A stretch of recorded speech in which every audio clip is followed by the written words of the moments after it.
Hi Sagittarius, welcome to your February 2019 love reading. It's Rena here. I'm shuffling the cards.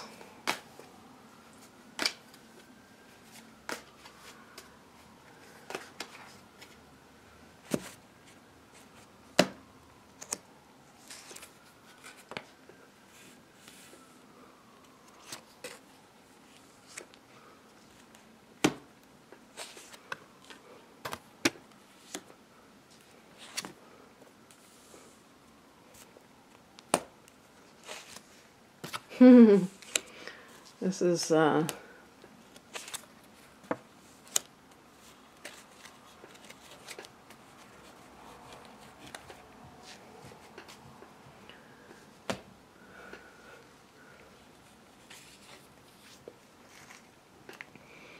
heart of the matter is the Page of Swords. If you are a single person, you may like somebody who's an Aquarius. It's in the past position, unless that's an ex. But that could be somebody you've recently met and you're talking to that person. Page can be like messages going back and forth, maybe, or your phone calls or something like that.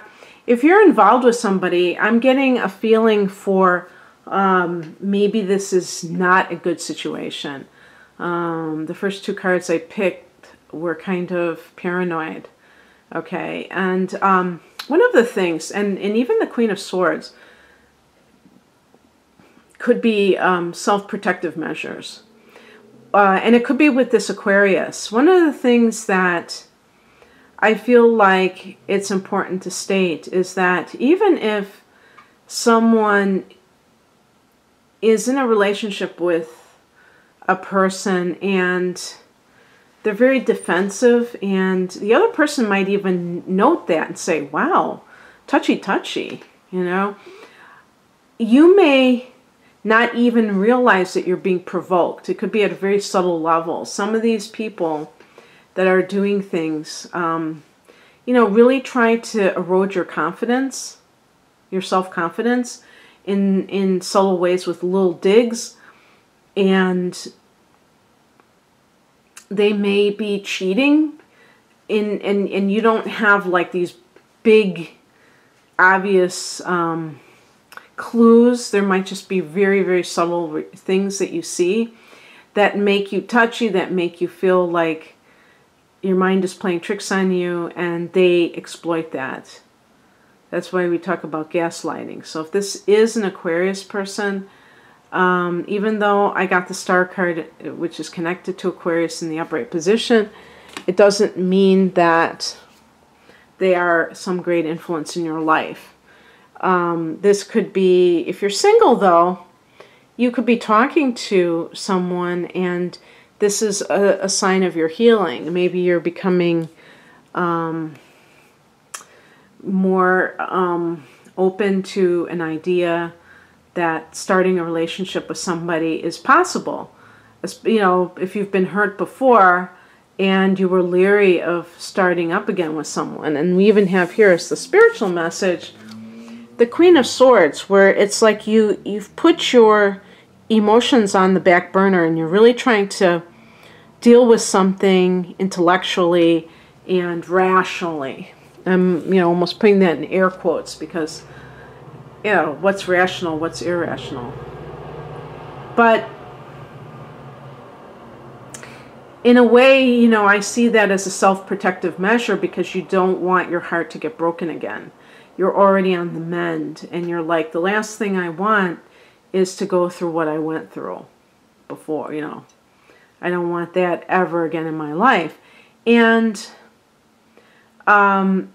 if you are in a relationship with someone who you feel, at least after hearing what I say, it might validate that what your suspicions have been, that a person has been denigrating to you, but then they play it off.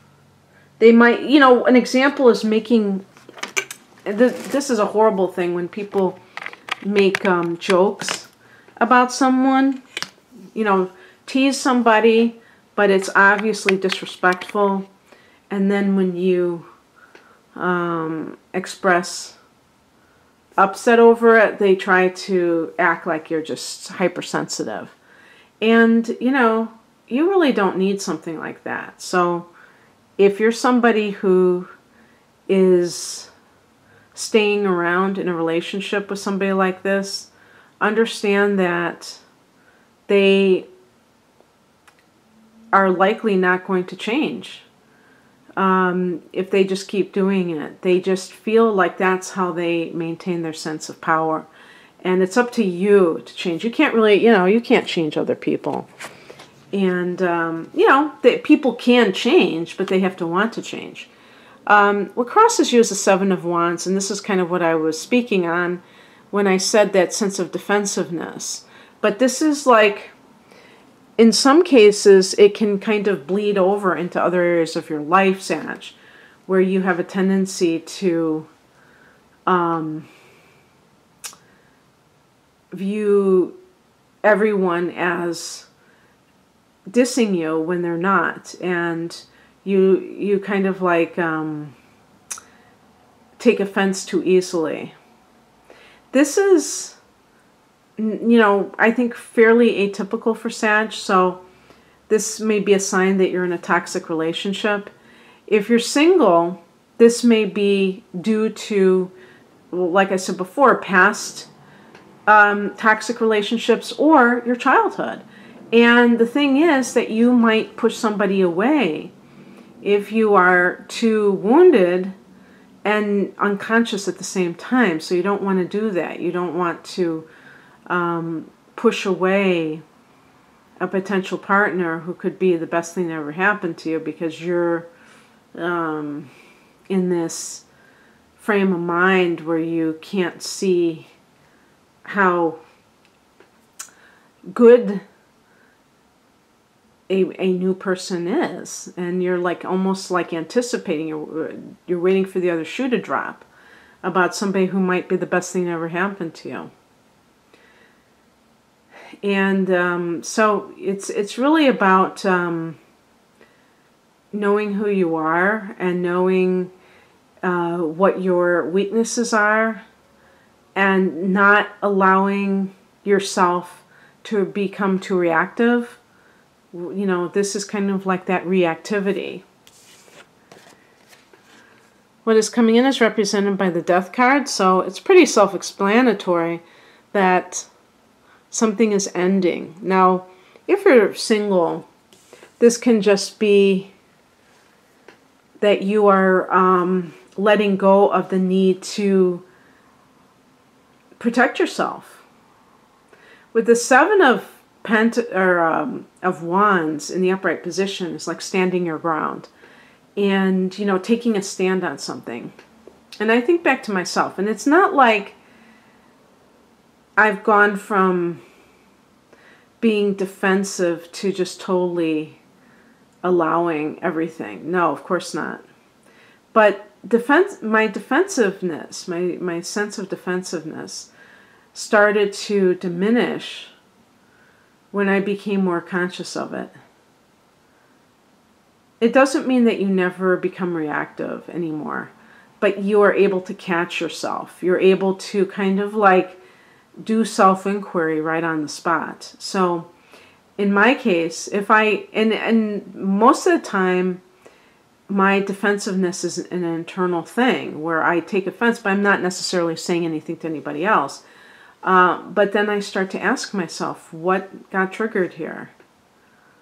Or somebody says something nasty on YouTube. And I've always defended myself. I mean, that was something that I did, so I continue to do it. And sometimes, a lot of times, I feel like I'm doing it in a balanced state of mind. But there are occasional times when it is reactive. And in those times, it has been a great teacher of mine to see what still triggers me. And the same goes for you. You can use that, the way that people get to you, as a teachable moment for yourself. And with the Death card, it's almost a sense of becoming a new creature and really letting go of that tendency to, I don't know, be somebody who refuses to change, always blames somebody else. Well, and sometimes it can be very easy to blame somebody else if they're actually doing bad stuff. But being able to see how you play a part in it by even, staying in the relationship. And it's interesting. I was just listening to Eckhart Tolle talking about something regarding not complaining, and that being part of the recipe for happiness. And I forget, it wasn't just about happiness, but that was one of the things. And he was saying, like, when you complain, you're really putting yourself in a morally superior position because somebody else didn't do something good enough or what have you. And it was just a very interesting thing. And I'm not sure that we could ever eradicate it 100% from our lives. Maybe we could. But I certainly think that we could lessen it so we can attract better experiences to us. And oh yeah, we're coming off of that lunar eclipse at the end of January. So it's possible, just by virtue of what all of these solar and lunar eclipses represent, is change. And so that's what the Death card also represents. So you might be dealing with the aftermath of that supermoon eclipse, and then we have the Page of Pentacles. So we have two pages here, and the Page of Pentacles, hearing from somebody of the element of Earth, and if this is somebody that you have been involved with or that you like, maybe, I didn't think about this, maybe you kind of push that person away, and now we're either going to contact them or they're going to contact you, and they've kind of like, even though you thought you might have scared them off, they come back. But it could certainly be beginning a new relationship with somebody of the element of Earth, or a strong earthy temperament. So we're talking about Taurus, Virgo, which is a mutable sign like you. You might be attracted to Virgos, and Capricorn. This type of relationship will be grounding and very conducive for a permanent type of relationship. And that might be very appealing to you at this time. Been getting that a lot for whatever reason. Okay, Sag, that's what I have for you. I hope you enjoyed this. If you'd like a private reading, the link is below. Have a great February. Bye.